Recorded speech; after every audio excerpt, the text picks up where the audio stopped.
Hi everyone, this is Anam. Welcome to global online NEET. जैसे कि आप सभी को पता है, नीट 2025 केमिस्ट्री पर हमने लेक्चर सीरीज स्टार्ट करी है, जिसमें हम 11th क्लास का केमिस्ट्री चैप्टर जो कि है some basic concept of chemistry, इस पर हमने प्रीवियस लेक्चर में काफी बेसिक कॉन्सेप्ट देख लिया था। और आज के इस सेशन में हम इस चैप्टर का बेसिक केमिकल लॉज, जैसे कि law of conservation of mass, Avogadro's law, जैसे इन सारे लॉज हम पढ़ेंगे और उनके एग्जाम्पल्स वगैरह, एमसीक्यू सॉल्व करेंगे। सारा सब कुछ हमने एनसीईआरटी बेस्ड आपके साथ सारा जो लॉस है वो डिस्कस करा है प्रॉपरली। आपको वहीं से हमने डायग्राम वगैरह दिया है ताकि आपको कॉपी करना है एनसीईआरटी को। बस एनसीईआरटी से ही आपको नीट में क्वेश्चंस पूछे जाते हैं केमिस्ट्री के, तो इसीलिए हमने सारा सब कुछ एनसीईआरटी बेस्ड आपके साथ बेसिक लॉज डिस्कस करा है। प्लस आपके साथ हमने एटॉमिक मास यूनिट इस कॉन्सेप्ट को भी डिस्कस करा है, ये होता क्या है, इसका यूनिट किस तरीके से होता है। तो ये सारी चीजें हमने आपके साथ डिस्कस करी, तो इसीलिए इस वीडियो को एंड तक जरूर देखिए। चैनल पर नए हैं तो चैनल को जरूर सब्सक्राइब कर लीजिए। और चलिए आज के इस वीडियो को हम स्टार्ट करते हैं। तो देखिए, हम यहाँ पर लॉ स्टडी कर रहे हैं, तो ये लॉ जो लॉज है इनको हम कहते हैं लॉज ऑफ केमिकल कॉम्बिनेशन। ठीक है, तो इन सारे जो लॉज हम स्टडी करने वाले हैं आज के सेशन में, उन्हें हम कहते हैं laws of chemical combination. Chemical combination क्यों कहा जाता है? जैसे कि केमिस्ट्री में अगर हम देखते हैं, एटम्स मॉलिक्यूल्स एक दूसरे के साथ मिल रहे हैं, रिएक्शन हो रही है, राइट। बट कुछ ऐसे लॉज है जो फॉलो होने चाहिए जब भी किसी भी तरीके का कॉम्बिनेशन हो रहा है। तो जैसे कि केमिकल कॉम्बिनेशन हो रहा है, रिएक्शंस वगैरह बन रहे हैं, तो उसी पर बेस्ड ये लॉज दिए गए हैं। तो टोटल 5 लॉज है। ठीक है, तो एक एक कर हम सारे लॉज पर एमसीक्यूज डिस्कस करेंगे। ठीक है, तो जिसमें से आपका जो फर्स्ट लॉ है वो है the law of conservation of mass states. तो law of conservation of mass कहता है matter can neither be created nor be destroy in a chemical reaction. अब इस लॉ में क्या होता है, जैसे कि नेम में ही मीनिंग है, कंजर्वेशन ऑफ मास। मास आपका कंजर्व रहेगा, यानी अगर बात करा जाए केमिकल रिएक्शन की, यहाँ पर केमिकल कॉम्बिनेशन की, तो मास ऑफ रिएक्टेंट बराबर हो गए मास ऑफ प्रोडक्ट के, यानी रिएक्टेंट का जो आपका मास है और प्रोडक्ट का मास है दोनों एक दूसरे के इक्वल रहेगा। रिएक्शन स्टार्ट होने से पहले, रिएक्ट थ्रू आउट रिएक्शन और रिएक्शन होने के बाद भी आपका जो रिएक्टेंट एंड प्रोडक्ट के मासेस है ये दोनों भी एक दूसरे से इक्वल हो गए, ये लॉ कहता है। ठीक है, तो अराउंड 1789 में ये जो लॉ है, ये लैवोशियर ने ये लॉ दिया है, जिसमें उन्होंने सीरीज ऑफ एक्सपेरिमेंट्स परफॉर्म करा और ये उन्होंने ऑब्जर्व करा कि जो रिएक्टेंट है एंड प्रोडक्ट है दोनों के मासेस इक्वल है, तो total mass should remain same before and after reaction. इन्होंने ये लॉ दिया है, the law of conservation of मास। तो इसीलिए इस क्वेश्चन का आपका करेक्ट आंसर हो जाएगा ऑप्शन बी। ठीक है, नेक्स्ट। अब देखिए, जो लॉ ऑफ कंजर्वेशन ऑफ मास हमने देखा, उसी पर बेस्ड ये न्यूमेरिकल है, और आप एग्जाम्पल भी कह सकते हो। अगर आप ये क्वेश्चन सॉल्व करोगे तो आपको और अच्छे तरीके से ये लॉ समझ में आ जाएगा। तो हम देखते हैं, अब इस क्वेश्चन को हम सॉल्व करते हैं।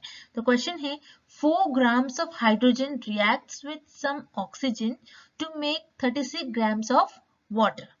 Figure out how much oxygen must have been used by applying the law of conservation of mass। तो देखिए, यहाँ पर इस क्वेश्चन में हमें क्या दिया गया है और हमसे क्या पूछा जा रहा है। देखिए, हाइड्रोजन एंड ऑक्सीजन। ठीक है, हाइड्रोजन बोला गया हमें कि हाइड्रोजन एंड ऑक्सीजन रिएक्ट कर वाटर बना रहे हैं। तो इस तरीके से हो रहा है, हाइड्रोजन एंड ऑक्सीजन रिएक्ट करके वाटर बना रहे हैं। तो इस केस में हाइड्रोजन एंड ऑक्सीजन ये क्या हो जाएंगे हमारे, ये हो जाएंगे हमारे रिएक्टेंट, और वाटर ये हमारा प्रोडक्ट हो जाएगा। अब यहाँ पर हमें पूछ रहा है, हमें ये फाइंड आउट करने के लिए कह रहा है कि हमें बताना है कि ऑक्सीजन कितने ग्राम यूज करा गया होगा इस रिएक्शन में। ठीक है, क्योंकि हमें हाइड्रोजन का तो दिया है मास 4 ग्राम है, वाटर का दिया गया है 36 ग्राम से, लेकिन हमें ऑक्सीजन का फाइंड आउट करना है। ठीक है, तो हम ऑक्सीजन के ग्राम को x ग्राम सपोज कर लेते हैं। अब हमें क्या अप्लाई कर देखिए, क्वेश्चन को आपको अच्छी तरीके से रीड करना है। Applying the law of conservation of mass, law of conservation of मास का यूज करते हुए हमें ऑक्सीजन बताना है कितने ग्राम यूज करा गया होगा, ऑक्सीजन का हमें मास बताना है। तो according to law of conservation of mass, law of conservation of mass कहता है मास ऑफ रिएक्टेंट इक्वल है मास ऑफ प्रोडक्ट के। ठीक है, मास ऑफ रिएक्टेंट इक्वल है मास ऑफ प्रोडक्ट के। तो यहाँ पर रिएक्टेंट क्या है आपका, हाइड्रोजन है। हाइड्रोजन का कितना मास दिया गया है हमें, 4 ग्राम, प्लस ऑक्सीजन का हमने x ग्राम सपोज करा है, तो आप x ग्राम लिख दीजिए इज इक्वल्स टू प्रोडक्ट हमारा वाटर है, वाटर का मास दिया गया है 36 ग्राम्स, ठीक है। तो x gram is equals to 36 minus, क्योंकि यहाँ पर देखिए 4 पॉजिटिव में है, तो हम अगर राइट साइड में इसको लेकर आएंगे तो नेगेटिव हो जाएगा। तो यहाँ पर x ग्राम ऑफ ऑक्सीजन का हमारा जो हमने x सपोज करा है, तो ऑक्सीजन का जो वेट है 36 माइनस 4 हो जाएगा आपका 32 ग्राम्स, ठीक है। यानी x इज इक्वल्स टू 32 ग्राम। तो यहाँ पर 32 ग्राम ऑक्सीजन का मास है और हाइड्रोजन का 4 ग्राम है। तो अगर 32 प्लस 4 हम करते हैं तो आ जाएगा आपका यहाँ पर 36, ठीक है। तो यहाँ पर आप x की जगह पर x ग्राम है, तो यहाँ पर अगर आप 32 लिख देते हो तो 32 प्लस 4 क्या आ जाएगा आपका 36 आ जाएगा। तो 36 इक्वल टू, क्योंकि प्रोडक्ट जो है हमारा वाटर है 36, ठीक है। तो आप देखोगे रिएक्टेंट 36 ग्राम है एंड प्रोडक्ट भी 36 ग्राम है बाय मास। तो इसीलिए इस क्वेश्चन का आपका करेक्ट आंसर आ जाएगा ऑप्शन सी 32। नेक्स्ट, अब देखिए इस क्वेश्चन में हमें बताना है ये दिए गए ऑप्शन में से ये किस लॉ का स्टेटमेंट है, ठीक है। तो ये जो स्टेटमेंट है ये लॉ ऑफ डेफिनाइट प्रोपोर्शन का स्टेटमेंट है। लॉ ऑफ डेफिनाइट प्रोपोर्शन क्या कहता है, in a given compound always contains exactly the same proportion of elements by weight, ठीक है। कोई भी कंपाउंड हो उनमें जो एलिमेंट्स होंगे उनका सेम प्रोपोर्शन होगा बाय वेट। जैसे कि अगर हम फॉर एग्जांपल वाटर लेते हैं, वाटर में हाइड्रोजन ऑक्सीजन इनका जो ये एलिमेंट्स है वाटर में इनका सेम प्रोपोर्शन होगा बाय वेट। यानी अगर हम कहीं से भी वाटर लेकर आ रहे हैं XYZ किसी भी जगह से, किसी भी कंट्री से अगर हम वाटर ले आ रहे हो, तो हर जगह में आपको हाइड्रोजन एंड ऑक्सीजन का, यानी वाटर एक कंपाउंड है, उस कंपाउंड का आपको एक फिक्स रेशो देखने मिलेगा। अब ये जो लॉ है ये फ्रेंच केमिस्ट जोसेफ प्राउस ने दिया था, जिसमें उन्होंने ये देखा CO3, ठीक है, क्यूप्रिक कार्बोनेट, उन्होंने क्यूप्रिक कार्बोनेट में देखा 2 सैंपल लिए उन्होंने, जो कि एक नेचुरल ओरिजिन था और एक सिंथेटिक ओरिजिन, यानी जिसको बनाया गया, नेचुरल यानी खुद में ही नेचुरल था। तो नेचुरल अगर देखा गया, नेचुरल सैंपल में जैसे कि आप ये देख सकते हो आपके एनसीईआरटी का हमने यहाँ पर स्क्रीनशॉट लिया है, स्निप लिया है। तो यहाँ पर देखिए नेचुरल सैंपल में इन्होंने देखा कि कॉपर, कार्बन एंड ऑक्सीजन का जो अमाउंट है ये सेम है, ठीक है। इनका जो वेट है, वेट बाय परसेंटेज इनका सेम है। उसी तरीके से अगर सिंथेटिक सैंपल का इन्होंने देखा तो सिंथेटिक सैंपल का भी सेम आ रहा है वेट, ठीक है। इनका जो प्रोपोर्शन है इन एलिमेंट्स का, कॉपर, कार्बन एंड ऑक्सीजन का, इनका सेम आ रहा है दोनों भी केस में। तो इन्होंने ये लॉ में बताया है जिसे लॉ ऑफ डेफिनाइट कॉम्पोजिशन भी कहते हैं, लॉ ऑफ डेफिनाइट कॉम्पोजिशन भी कहते हैं, या फिर लॉ ऑफ डेफिनाइट प्रोपोर्शन भी कहते हैं, जिसमें आपका जो भी कंपाउंड हो उस कंपाउंड में जितने भी एलिमेंट्स हो उनके एलिमेंट्स का सेम प्रोपोर्शन होगा बाय वेट, यही कहता है ये लॉ। तो ये जो स्टेटमेंट दिया गया है आपको इस क्वेश्चन में, ये statement law of definite proportion का है। तो यहाँ पर आपका ऑप्शन ए करेक्ट हो जाएगा। नेक्स्ट, तो यहाँ पर अगेन हमें एक स्टेटमेंट दिया गया है, हमें बताना है ये जो स्टेटमेंट है ये किस लॉ का स्टेटमेंट है। तो देखिए ये जो स्टेटमेंट है ये लॉ ऑफ मल्टीपल प्रोपोर्शन, इस लॉ का ये स्टेटमेंट है। अब लॉ ऑफ मल्टीपल प्रोपोर्शन क्या कहता है, if two elements can combine to form more than one compound, if two element, ध्यान से पढ़िएगा, if two element combine to form more than one compound, the masses of one element that combine with a fixed mass of other element are in the ratio of small whole numbers। अब देखिए ये law आपके साथ क्या बता रहा है, आपको जैसे अगर आपको बहुत कॉम्प्लिकेटेड लग रहा है कोई लॉ तो आप उसे शॉर्ट कर दीजिए और उसमें समझिए, आप पार्ट्स कर दीजिए और समझिए कि वो लॉ क्या कहना चाह रहा है। देखिए ये जो लॉ है ये बता रहा है दो एलिमेंट्स को अगर हम कंबाइन करते हैं तो एक से ज्यादा कोई कंपाउंड बना रहा है, जिसमें एक जो एलिमेंट है कंबाइन हो रहा है दूसरे एलिमेंट से, तो उसमें से एक एलिमेंट का जो मास है ये फिक्स रहेगा और दूसरे का चेंज होगा, ठीक है, दूसरे एलिमेंट का कुछ दूसरा होगा। लेकिन इनके जो रेशियो है ये स्मॉल होल नंबर्स होंगे, किनके जो चेंज हो रहा है किस तरीके से, तो हम एग्जाम्पल लेकर देखते हैं, आपको और अच्छी तरीके से समझ में आ जाएगा। अब जैसे कि देखिए, अगर हम हाइड्रोजन प्लस ऑक्सीजन रिएक्ट करवाते हैं और हाइड्रोजन प्लस ऑक्सीजन, देखिए फर्स्ट केस ये है हमारे पास, सेकेंड केस ये है। देखिए हाइड्रोजन प्लस ऑक्सीजन मिलकर वाटर भी बनाता है, हाइड्रोजन प्लस ऑक्सीजन मिलकर हाइड्रोजन पेरोक्साइड भी बनाता है, ठीक है। तो देखिए H2O अगर ले हम तो वाटर बनाता है, H2O2 अगर ले हम तो ये पेरोक्साइड बनाता है, ठीक है। ये आप सभी को पता है, ये वाटर एंड ये पेरोक्साइड। अब अगर हम देखें वाटर एंड हाइड्रोजन पेरोक्साइड में, हाइड्रोजन का जो मास है ये दोनों भी केस में 2 ग्राम से, ठीक है। 2H2 है और दूसरे केस में भी H2 है तो 2 ग्राम है। लेकिन H2O वाटर में सिर्फ एक ऑक्सीजन है जिसका मास है 16 ग्राम। एंड सेकेंड केस में अगर हम देखते हैं तो यहाँ पर जो ऑक्सीजन है इसका 2 ऑक्सीजन है, 2 एलिमेंट्स है ऑक्सीजन के, तो यहाँ पर 32 हो जाएगा, ठीक है। 16 into 2 is 32।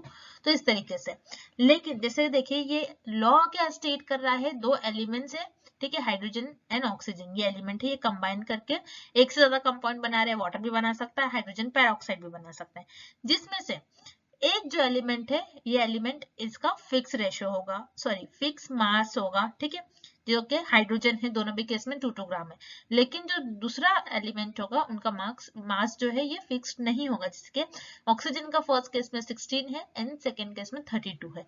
अब जो रेशियो है किसका, ये जो ऑक्सीजन का रेशियो है, जो कि जिसका मास चेंज हो रहा है, तो इनका जो रेशियो है ये स्मॉल होल नंबर होगा। किस तरीके से, तो देखिए यहाँ पर जो ऑक्सीजन का मास है वो है फर्स्ट में 16 ग्राम एंड 32 ग्राम। अगर हम इसका रेशियो ले तो क्या हो जाएगा 1:2, यानी स्मॉल होल नंबर इनका रेशियो आएगा। बस यही कहता है ये लॉ।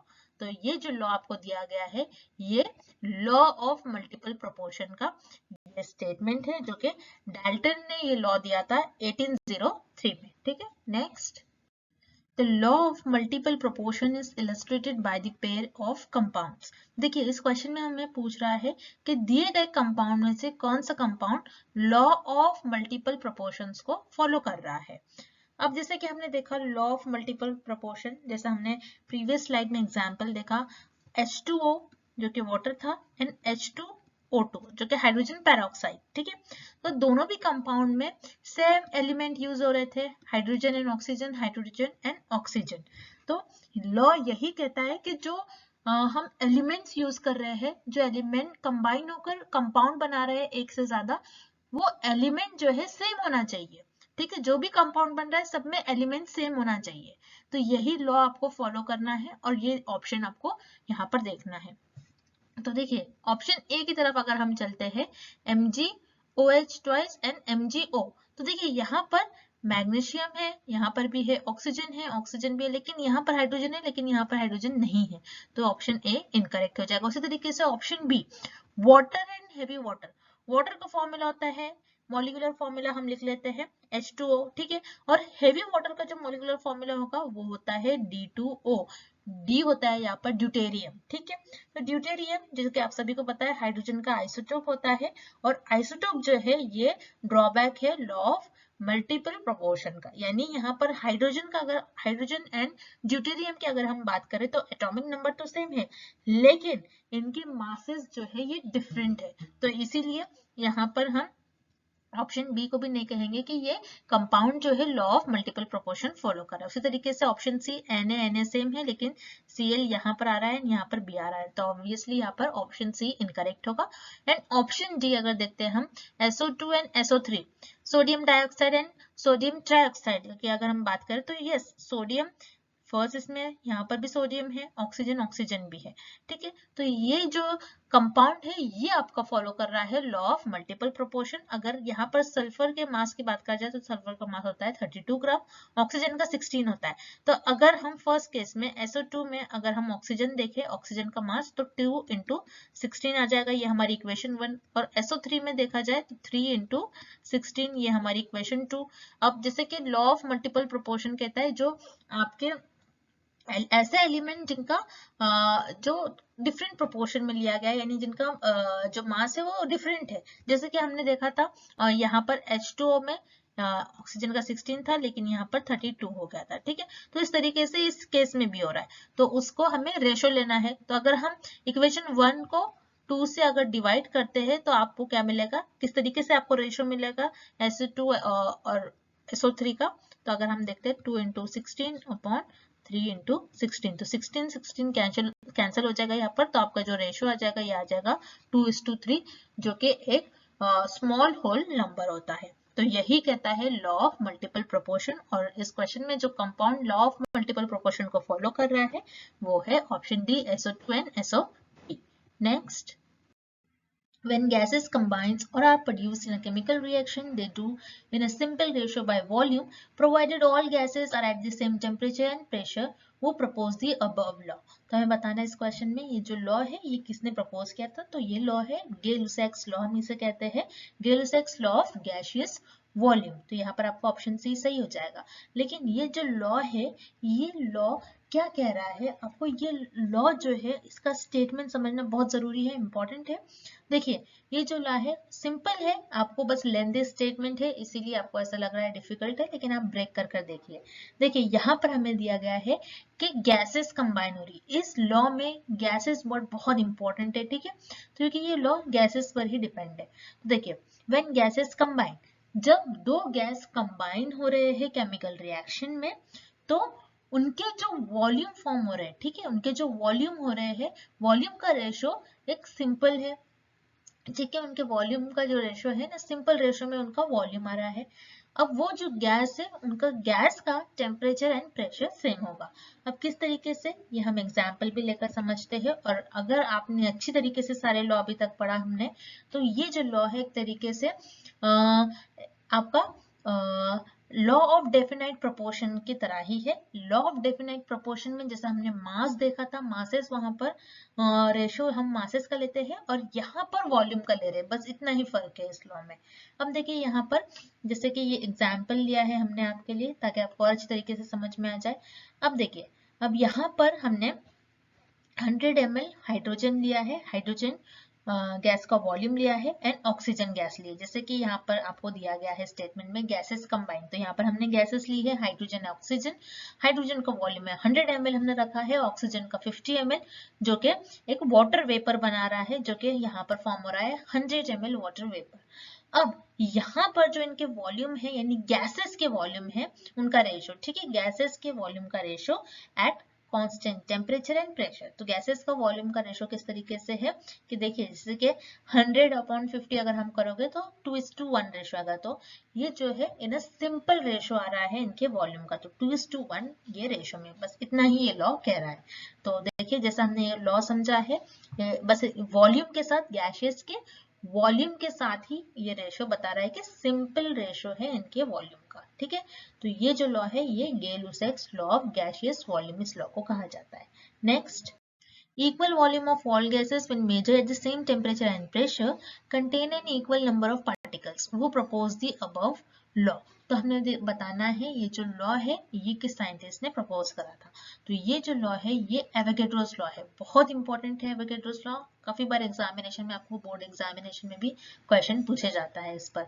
तो देखिए एवोगैड्रोस लॉ क्या कहता है, equal volume of all gases, ठीक है, तो इक्वल वॉल्यूम है सारे गैसेस का। जैसे कि फॉर एग्जांपल हमने दो गैसेस लिया, हाइड्रोजन लिया हमने एंड ऑक्सीजन लिया, ठीक है, तो हाइड्रोजन एंड ऑक्सीजन दोनों का वॉल्यूम इक्वल है at same temperature and at same pressure पर। तो इन दोनों का इक्वल नंबर ऑफ क्या होंगे, इस केस में इक्वल नंबर ऑफ मॉलिक्यूल्स होंगे इनके, यही कह रहा है ये लॉ, ठीक है। इनफैक्ट एवोगैड्रोस ये पहले साइंटिस्ट थे जिन्होंने नंबर ऑफ एटम्स और नंबर ऑफ मॉलिक्यूल्स की बात करी। इससे पहले जो भी साइंटिस्ट थे जैसे कि डाल्टन वगैरह, तो वो सारे साइंटिस्ट का कहना ये था कभी भी एटम्स जो है डायटोमिक फॉर्म में नहीं पाए जाते। जैसे कि फॉर एग्जांपल उनका ऐसा मानना था कि जो ऑक्सीजन है या तो हाइड्रोजन के साथ होगा या तो कार्बन के साथ होगा, कुछ इस तरीके से H2O कार्बन डाइऑक्साइड CO2, ठीक है। लेकिन ऑक्सीजन सेम एटम कभी भी एक साथ नहीं आ सकता, जैसे कि ऑक्सीजन ऑक्सीजन एक साथ नहीं आ सकता, लेकिन हमें अभी पता है ऑक्सीजन जो है ये डायटोमिक फॉर्म में होता है O2। लेकिन पुराने जो साइंटिस्ट थे उनका मानना ये नहीं था, जो कि बाद में आकर वो उनकी थ्योरी रॉन्ग प्रूफ हो गई। और जैसे कि एवोगाड्रोस ने एटॉमिक पॉली एटॉमिक की बात करी है यहाँ पर, ठीक है। तो इस तरीके से आप देख सकते हो, समझ सकते हो उनका लॉ।